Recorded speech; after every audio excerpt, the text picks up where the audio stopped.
My first, I would say, exposure to electric vehicles was during my stint with Gati Logistics. We are the first ones to introduce last mile deliveries through electric vehicles way back in 2017. We focus more on women empowerment. We have 150 plus women in Kevadia, Gujarat, driving these electric three-wheelers. Similarly, around 200 plus women in Delhi driving these electric three-wheelers, and of course 100 plus in Hyderabad. People generally aspire to be leaders, but only when you go to the top you understand that you don't actually sit on the, I would say, a throne of roses, but those are throne of thorns. The obligation to succeed, the necessity to grow is no longer a luxury, it's a need. You understand the market needs, you understand both said and unsaid needs of the market, and accordingly you bring the product and solution. The cost of not making a decision is always higher than the cost of making a wrong decision. Who motivate you? My favorite book where I get a lot of inspiration every day is Bible. Be curious always, right? And do not ever feel ashamed of trying to know things that you do not know.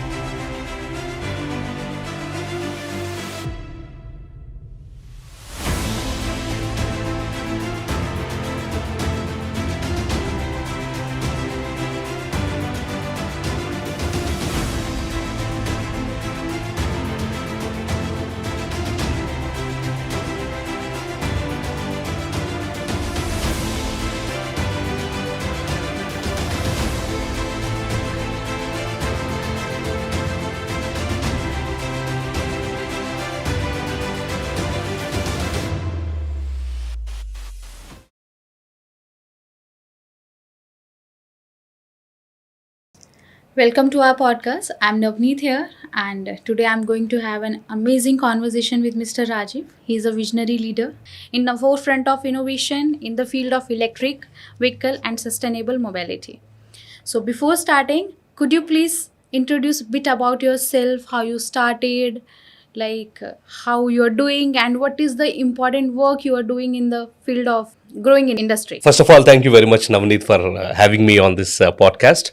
I see this as a great opportunity to take some good message to, I would say, a lot of listeners and then the followers that this particular channel has. To introduce myself, I'm Rajeev YSR. I've done my bachelor's and master's from IIT Madras 2010. Then worked with companies such as TVS Motors, Bosch, Mahindra and Mahindra, Gati Logistics, Tata Motors. Also, for about a year and a half, I worked as head investments promotions for the state of Andhra Pradesh, government of Andhra Pradesh, and where I drafted the EV policy and also mobilized a lot of investments for the state. And then for a year pause, I went to US and finished my MBA at MIT Sloan School of Management, Boston. Came back and started multiple initiatives, and one of those initiatives is ThunderPlus. My first, I would say, exposure to electric vehicles was during my stint with Gati Logistics. So that was in the year 2017-18 when IKEA, if at all you are aware, right? IKEA came to India. As you all know, IKEA is a very, very, I would say, sustainable, conscious company. Everything that they do, they see what is the impact on carbon footprint, what is the impact on greenhouse gas emissions. So they measure and they do it very, very consciously. At that point of time, Gati happened to be the last mile delivery partner for IKEA. So as part of the agreement that Gati had with IKEA, the last mile deliveries were to happen through sustainable mobility, that is through electric vehicles, starting with 20% and then 100% in the next 5 years. So that was when I started my journey with Gati Logistics as well as with electric vehicles. In fact, we are the first ones to introduce last mile deliveries through electric vehicles way back in 2017. What started just with IKEA, we mimicked and implemented that in Amazon, Big Basket, Flipkart, Grofers, DHL, Blue Dart. You name the logistics companies or e-commerce companies, we were the first ones to introduce the deliveries through electric vehicles. And then later on, I moved on and we collaborated and started a company called Motors. What is Motors into? And before even I go into what is Motors into, let me talk about the legacy of this group. The first electric bus that ever ran on the Indian routes was manufactured by us. Wow. In fact, we did field trials at as high as Rohtang Pass in Himachal Pradesh, Mumbai, and the number of buses that we see right now, all those initial trials were done by us, and later on we sold that company, and now that company is known as Electra Green, for those Great. who are aware. After that, we started another manufacturing company called Keto Motors, where we were manufacturing electric three-wheelers, passenger and cargo. And as part of the same, we started deploying these operations of mobility cargo services for Amazon's big baskets under a brand called Ito. And for passenger, we focus more on women empowerment.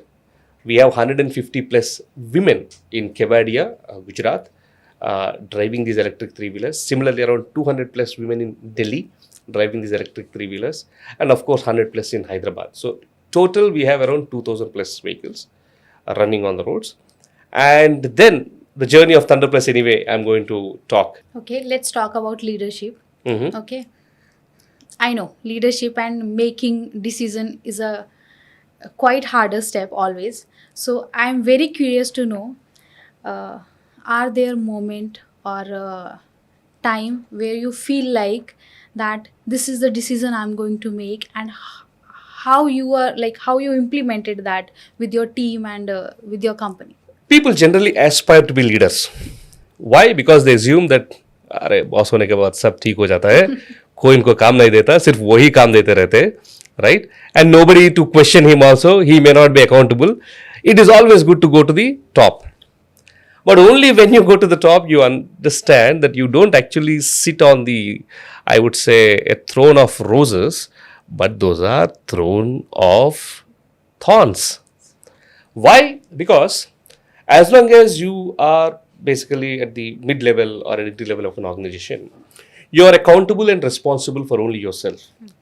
But once you reach the helm of the organization, you are accountable and responsible not just for yourself, for your team, their families, their children, everything, right?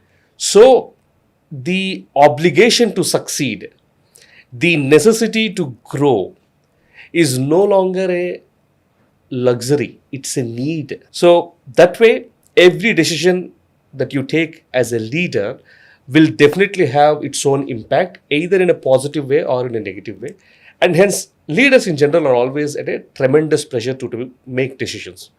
Let me reflect upon some of the decisions that we took, which helped us to be where we are now.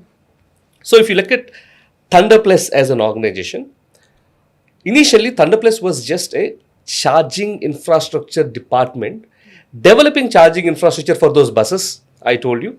In fact, in Pune, Bikaner Nagar, we have India's largest charging infra of 5 megawatt capacity, where 120 plus buses can be charged simultaneously. And then after we started Ito Motors, this has again become a charging infrastructure department to develop charging infrastructure for those three-wheelers, cargo and passenger. Last year, when I took over this particular role in the company, we had an option. Either continue to remain as a charging infrastructure department or rewrite a new future for ourselves. So we had then together as a team came forward and we decided that, hey, these are the 4 things that we are going to do from now on. Number 1, until then we were only manufacturing chargers, but those are consumed internally. We said, hey, let's manufacture chargers and go to the world. From where we started our first division of manufacturing and selling of chargers. A lot of innovation into it. Of course, I'm going to talk about it.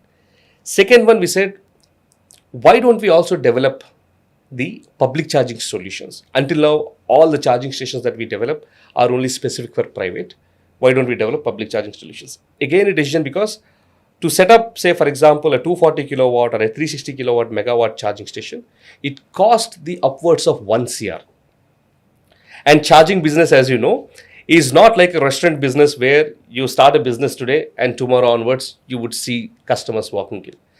Electric vehicle as an industry is still in a nascent stage in India, right? So to deploy that 1 plus CR and to wait for the money to come in, how long? How many more days? How many more months? Will the ROI work out? Will the IRR work out, right? These are the questions, but we decided, no, let's get in.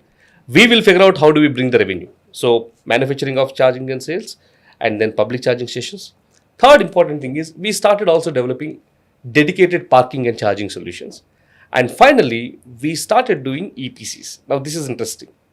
EPCs is, okay, you have a charger that needs to be installed. So, whether it is the civil work, whether it is the power infrastructure work, the cabling, routing, everything is called EPC. In an EV ecosystem, generally what happens is a charger manufacturer will not be a charge point operator. Charge point operator means one who runs those chargers.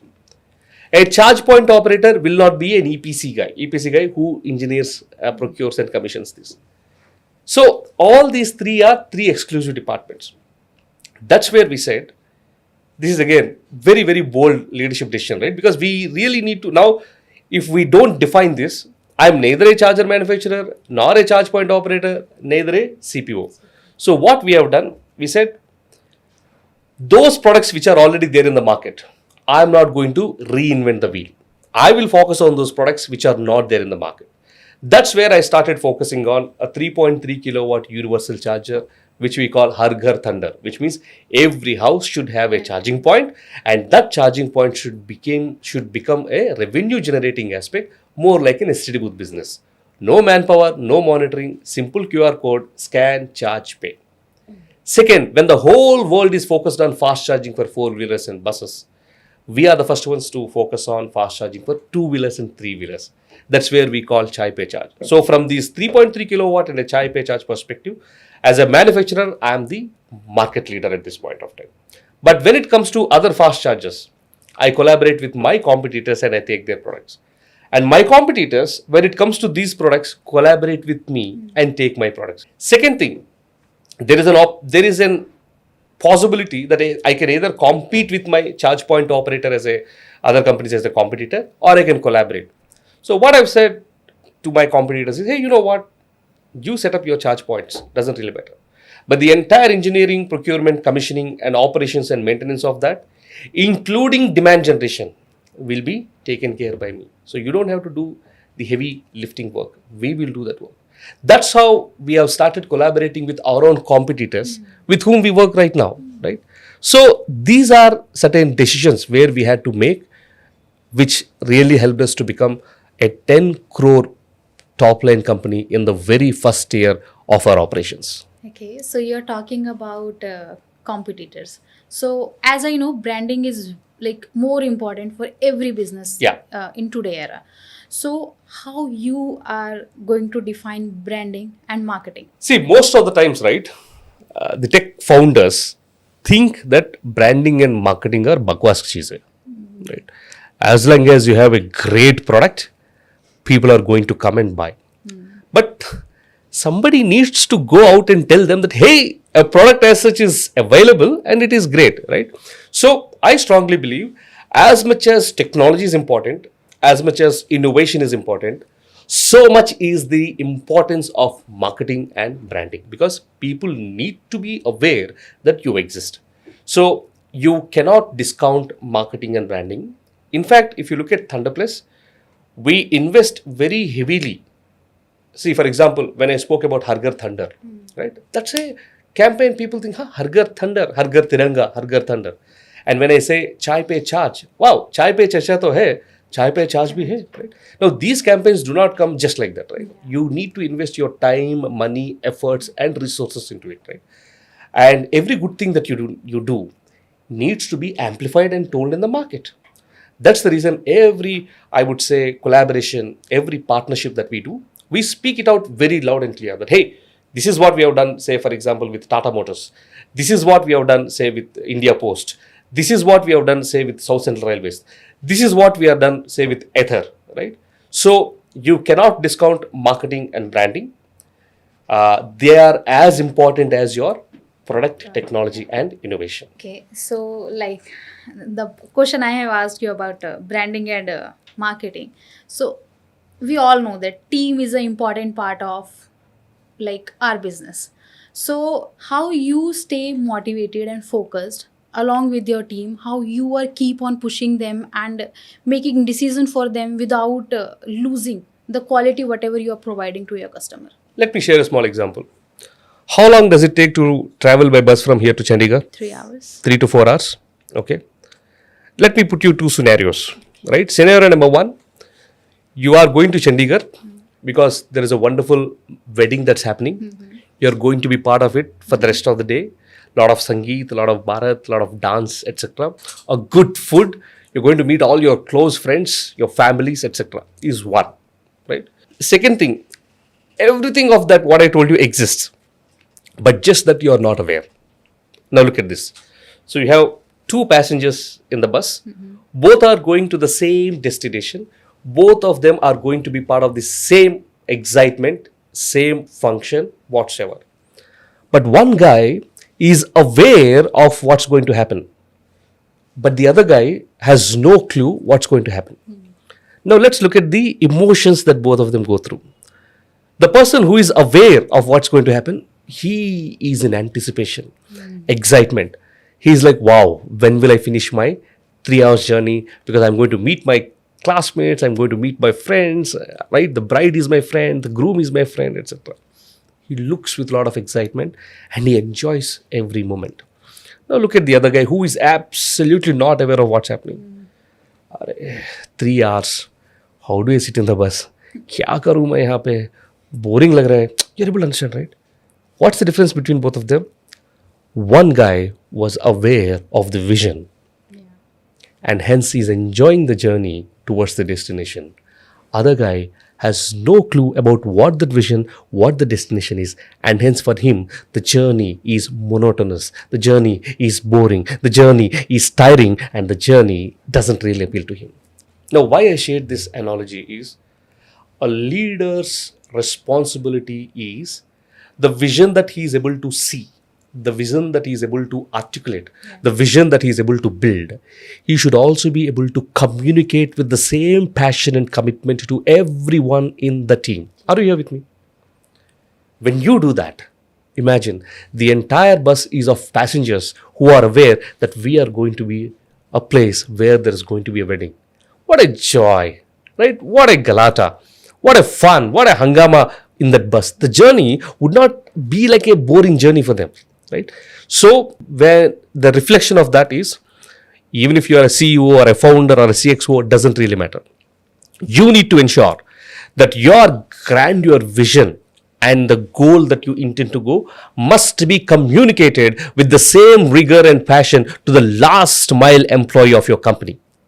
When you do that, you are like that shared bus where everybody is enjoying the journey because they know where they're going. For example, in Jan 2024, when I took over this company, the top line, the sales or the revenue was 8.3 lakhs per month, 8.3 lakhs per month.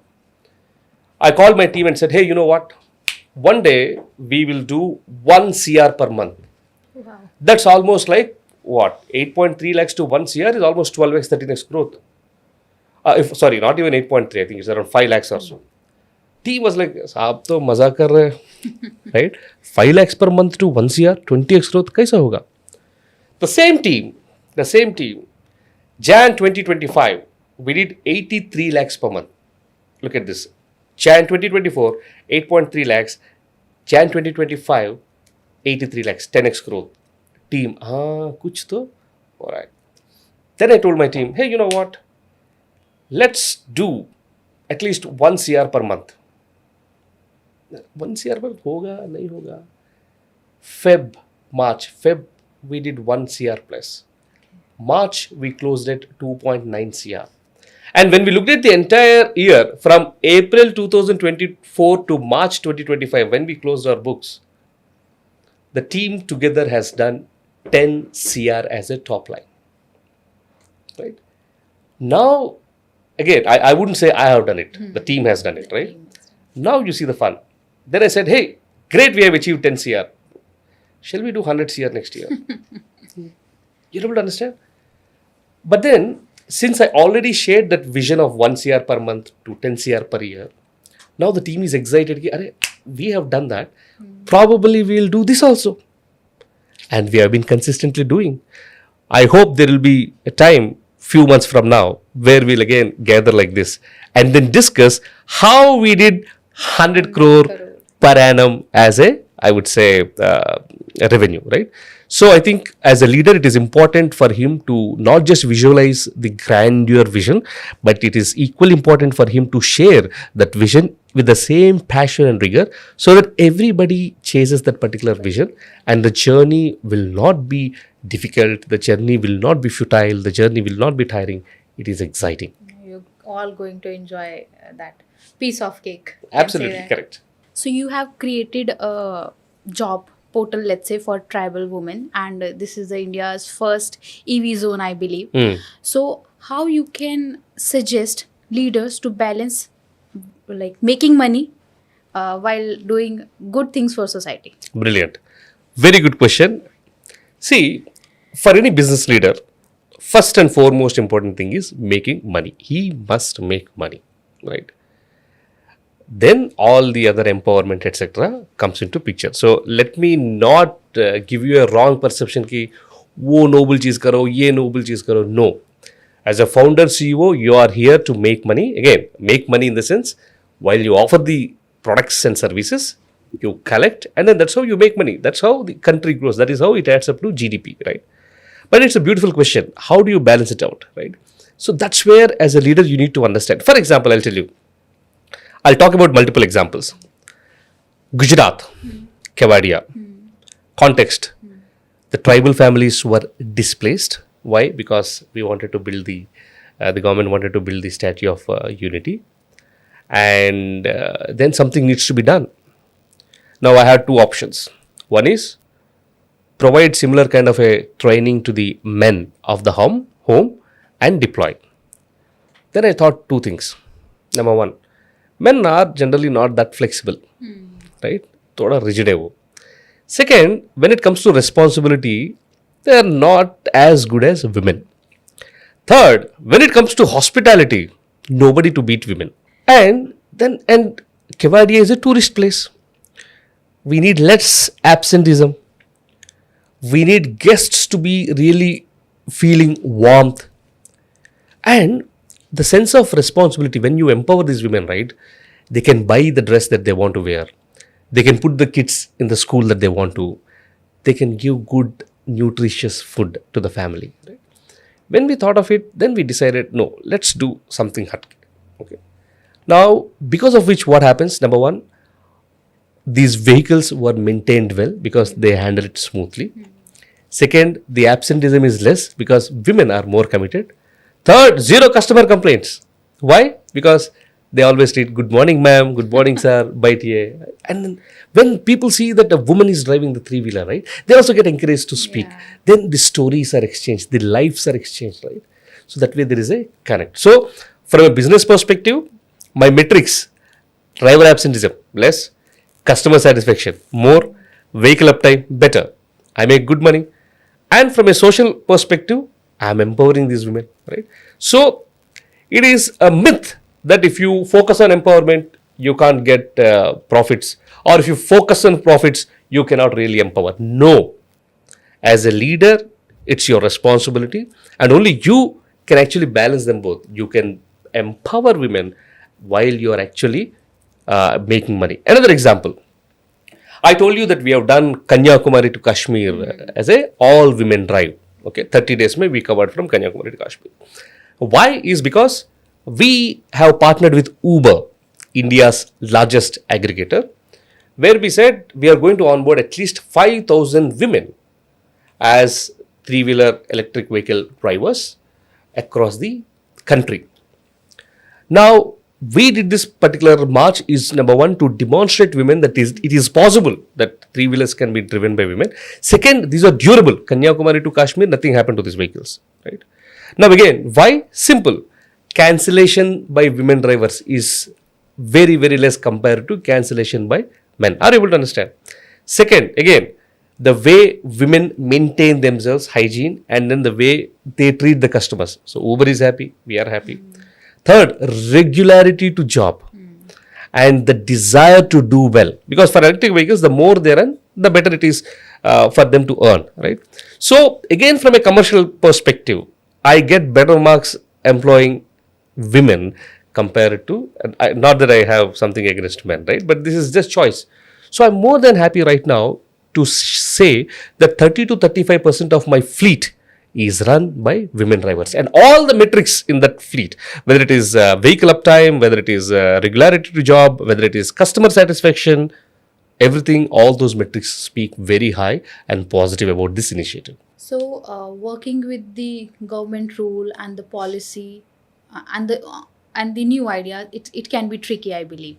So, how did you balance that innovation, especially in the industry, in the field of EV space, I believe? So you actually asked me two questions. Yeah. Question number one, how do you manage innovation? Question number two, how do you manage the government? Right? Along with the government policy Government and policies. the new idea. Correct. Yeah. So first, let me focus upon innovation. Right. So what is innovation? Innovation is identifying a solution for a problem which was never articulated or told.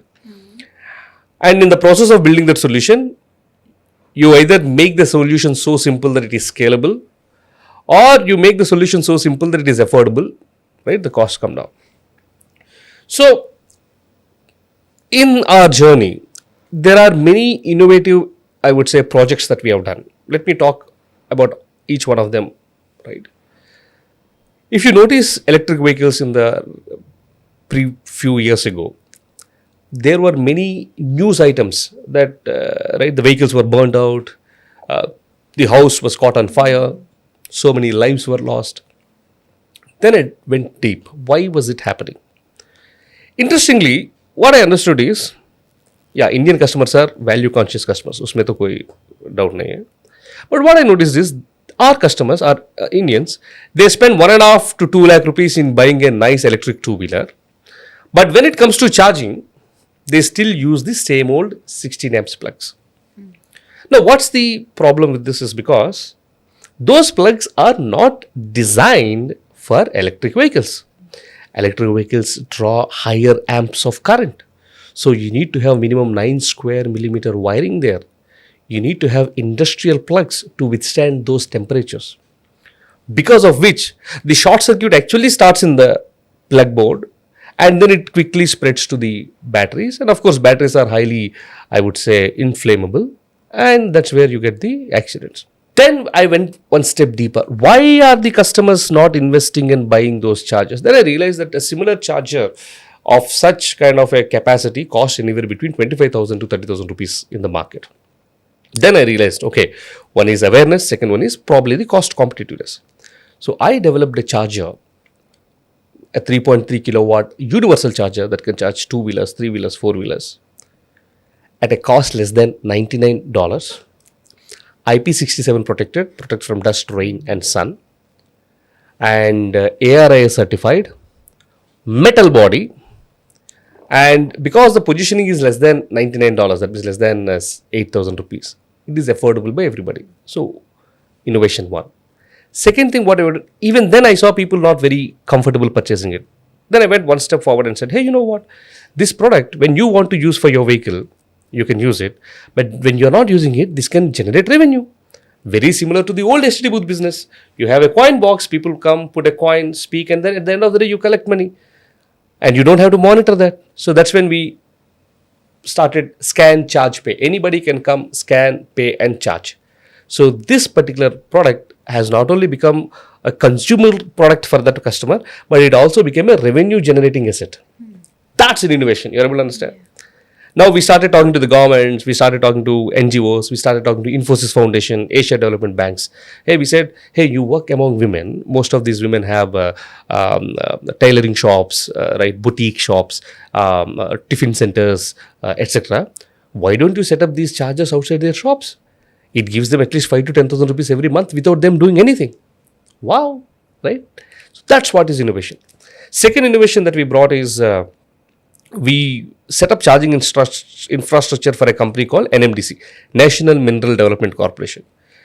Now, the beauty here is they have huge mines where the grid is not accessible.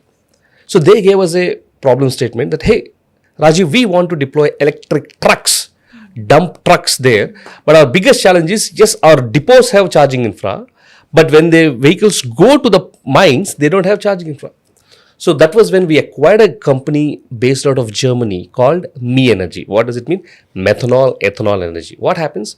This is basically a generator that burns methanol and ethanol, again, zero carbon footprint fuels. And they have two guns, this particular, which dispenses 150 kilowatt each, CCS2. So now with this, what happens? This particular product ensures that it is independent of grid. So that's how you bring in, you understand the market needs, you understand both said and unsaid needs of the market, and accordingly you bring the product and solution which will add value to them. That's in terms of innovation. Now, the second question is, how do you do it along with the government? See, any person who starts a business with government as a customer is doomed to fail. Yes. If you are thinking that, hey, I'm going to start this business and government will be my first customer, trust me, you are starting a business to fail. Nothing wrong with you, nothing wrong with the government, but that's how the system is. You cannot start a business considering government would purchase, because for government, purchasing your product is never the mission. They have bigger plethora of things in which if it fits, it fits. So what does it mean? That means you need to identify who your customers and what your market is. Government can be an enabler. Government policies can enable your product, but you cannot build your business models based on the government as a customer. So how do we do? So what do we expect the government to do? Create platforms. Say for example, government said in Delhi, the pollution levels are almost 170 milligrams per cubic meter. The health of the people is really upset. So I am not going to allow the registration of diesel vehicles from 2030, example. So that's an enabling. Right? You can now start developing electric vehicles because you know that the government has already given a mandate or a platform that beyond 2030 they won't. Second, I will not allow diesel vehicles for deliveries. I will not allow petrol bikes for deliveries. Again, that's an enablement. Right? And government might say, hey, all my government offices, I'm going to set up public charging stations so that people don't have to worry. So government can always enable. You should be able to leverage that and build your business. Never ever build your business for the government. You are doomed to fail. My next question is, so you have grown ThunderPlus fast in this new market. So I have a very interesting question for you. Like, let's say if ThunderPlus is a movie, how you're going to define it? Like from your college life to your friend circle until now, like whatever journey you are going. This is what most of my customers also ask. How is it that you grew to 10 crores in the very first year, right? I tell them, hey, simple. I am not the first in the industry. I didn't come first. There are many players who have already come. Neither I would claim that I am the best. That's also a wrong statement. Then who are you? What defines you? I would say I am the fastest. I decide something and I commit something to you. Consider it done. Because my decision to implementation time frame is very, very short. That's what I tell my team also. The cost of not making a decision is always higher than the cost of making a wrong decision. Get it very, very clearly. The cost of not making a decision is always higher than making a wrong decision. So I tell my team, with the given information, constraints, whatsoever you have, decide. And once you decide, move forward. Course correction required, we will do it. But just because you don't have enough conviction, you don't have enough information, you don't have enough whatsoever things, don't sit on the decision and then wait things to happen, right? So from a movie's perspective, if we were to say, we are an action-filled movie, right? We are like the Rohit Shetty's movie, right? Where there is an action every scene. And of course, times like this, when we talk to definitely beautiful hosts like you, we think about some nice Bollywood songs kind of a situation. But ours is a very adventure and action-filled movie. And our time frame from decision to action is quite quick. And even if certain mistakes happen, we are very quick to course correct. Again, we are not into blame game because we know when we are taking decisions and moving fast. We may not be 100% perfect. That doesn't really matter. We will always make course corrections and come back. And so, if you were to ask me, how do you compare it with a movie? It's a fast-paced, right, an adventurous action movie. War 2 is anyway getting released. Probably ThunderPlus is synonymous to War 2. Okay, I've asked you about your journey from your like college life. Yeah, I come from a small town called Shrungavarapukota. Very tough to pronounce for friends from north, right? So we call it Escota. Okay, yeah. And in fact, most of my studies until my early primary school, it was all in the local medium. I still remember once my teacher was asking a question and she said, "You will have to respond only in English." Okay. So I knew the answer. I wanted to respond. So मुझे बोलना है, right? मैं answer करूंगा. That's the Hindi version of it. Yeah. Correct. So मुझे is I. बोलना है is tell. Tell, told, telling. I had absolutely no clue. So when my teacher asked who would answer this question, I raised my voice and I screamed at the top of my lungs saying, I telling, because I was from a Telugu medium school. The whole class burst into laughter. Okay. I felt really bad. I really felt bad. I felt humiliated. This was in my fourth standard. Then again, by God's grace, I made a decision then. Okay. Until now, things were not in my control, neither my school whatsoever.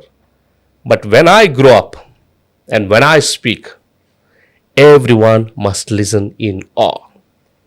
So since then, I enrolled myself into special grammar classes. I worked upon even now my accent is not that right. I continue to work, right? I added a lot of vocabulary, etc. And trust me, God has given me opportunities where the ministers, the chief secretaries were in the audience, and I had an opportunity to deliver talks. The leaders of different organizations, including the co-founder of Tesla, were in the audience, and I had an opportunity to talk, right? So probably what I would say here is there's nothing that is impossible if you decide. So that was my humble beginning. And from there on, I had an opportunity again by the grace of God to enter into world's or premium institute, IIT Madras Indian Institute of Technology, where I met some of the brightest minds. In fact, Ather, that you all know, Tarun Mehta and Swapnil, both of them are from my same hostel. They are 1 year junior to me. And we are from the same engineering department, right? Then after my engineering, I joined a company called TVS Motors as a design engineer. From TVS, I joined Bosch, worked in Germany for about a year's time. And from Bosch, I moved to Mahindra, and from Mahindra to Ito Motors, Mahindra to Gati Logistics to Ito Motors. From Ito Motors, I received a call from the government of Andhra Pradesh asking them to develop the EV charging policy and lead their investment promotions. So I was with the government of Andhra Pradesh for about a year and a half. Then after that, I thought, okay, I must expand my wings. So I went to US, finished my MBA, saw the world is very big, a lot of opportunities, came back, and then I started multiple companies, and one of that is ThunderPlus. So the journey, by the grace of God, has been good. And probably I hope you are inspired, but even if you are not inspired, maybe what I would like to say is do not be limited by your language skills. Do not be limited by your education. Do not be limited by a thought that I come from a small gaon, right? A small town or a small family. No. You definitely have no control on all of these things. But what you have control is yourself. Right? You have two options. Continue to blame upon parents, continue to blame upon family, continue to blame upon your financial situations and be there, or pick up that responsibility and say, hey, I have no control there, but I have control on myself. Work in yourself, invest in yourself, learn, understand, grow, meet, learn. Trust me, when you start working in yourself and when you are able to see where your future yourself want to be, nobody and nothing in the world can ever stop you.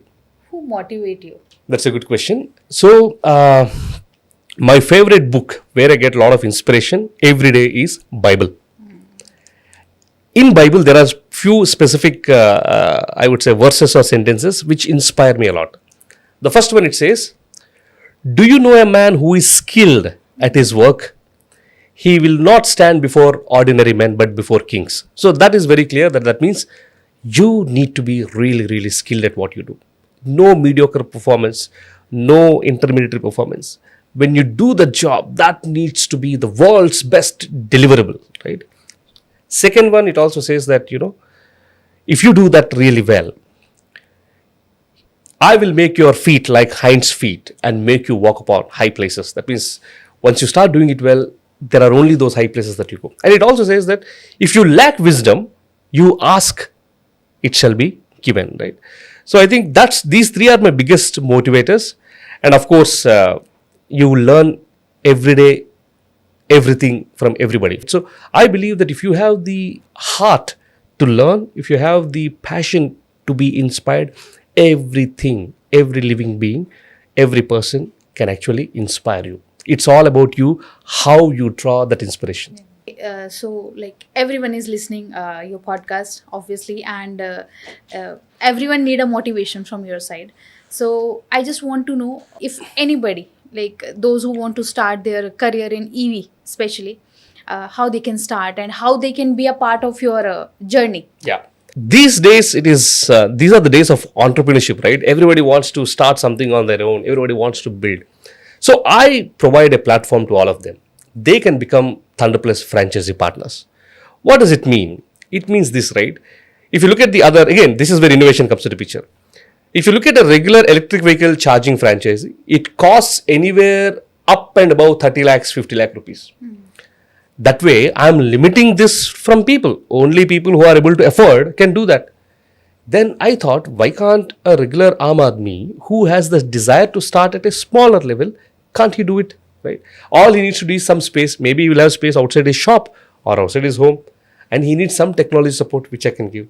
So from a 30 lakhs franchisee fees, ThunderPlus franchisee fees starts at 2 lakh rupees only.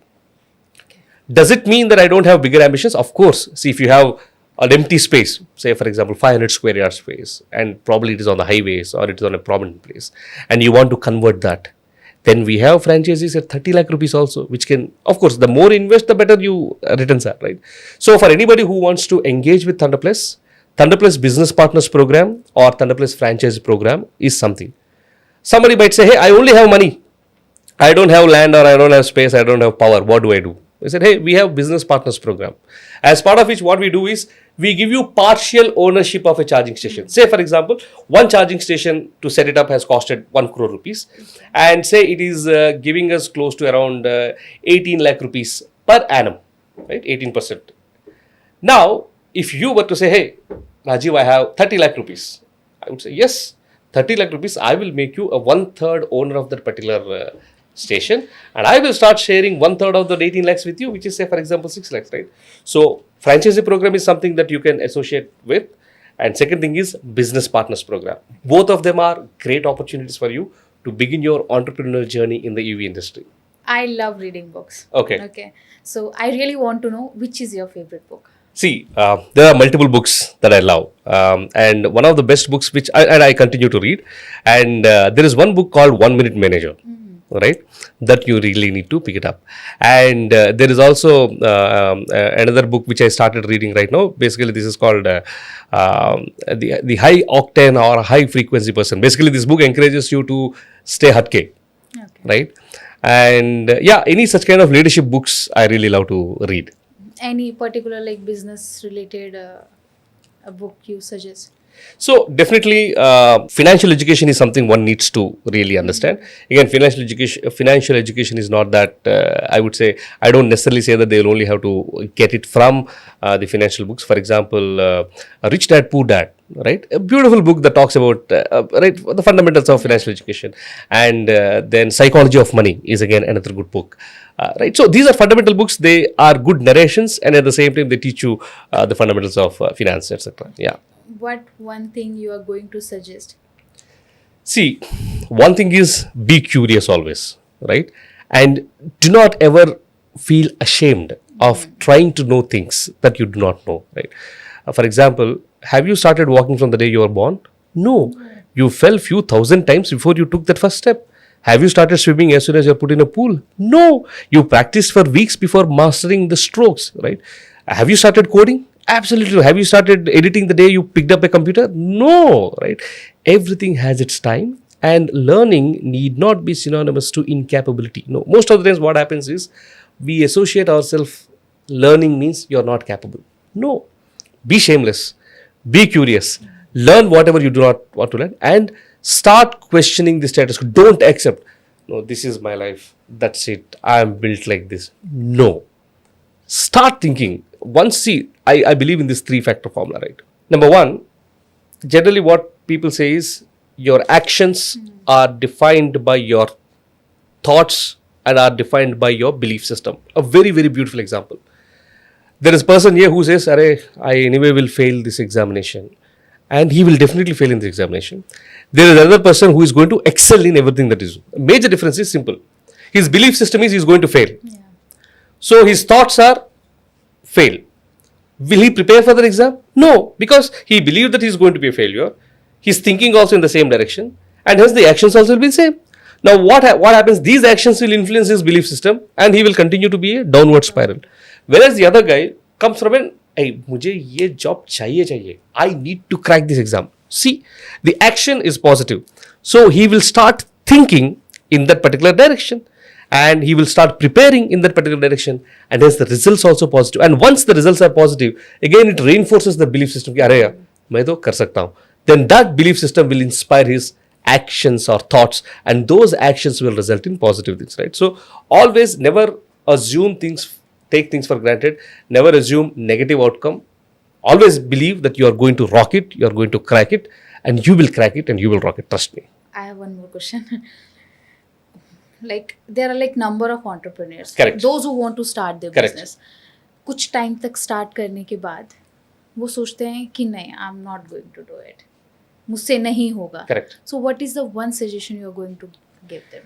See, it is all dependent on. See, first thing, I will not recommend that everybody should become an entrepreneur. No, Yeah. not required. That's not the right thing, right? There is a time frame. Say, for example, between 18 to 25, you do not have financial obligations, right? You do not have family commitments. You want to try. 18 to 25 is the best time for you to try entrepreneurship. You fail, that's okay. You learn a lot. But probably between 30 to 35, you are married, you have kids, you have obligations.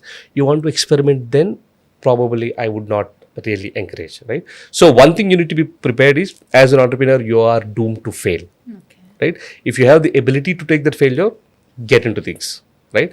If not, even when you're working, work like an entrepreneur, right? Work like an entrepreneur. That's what you say. End-to-end response. When something comes to you, you are accountable. You work like the owner of that particular business, right? Thank you for the lovely conversation, and it's very inspiring. I learned a lot while sitting with you. Definitely our audience gonna love it. And thanks again. Thanks for coming to our podcast. Thank you very much, Navneet, for having me.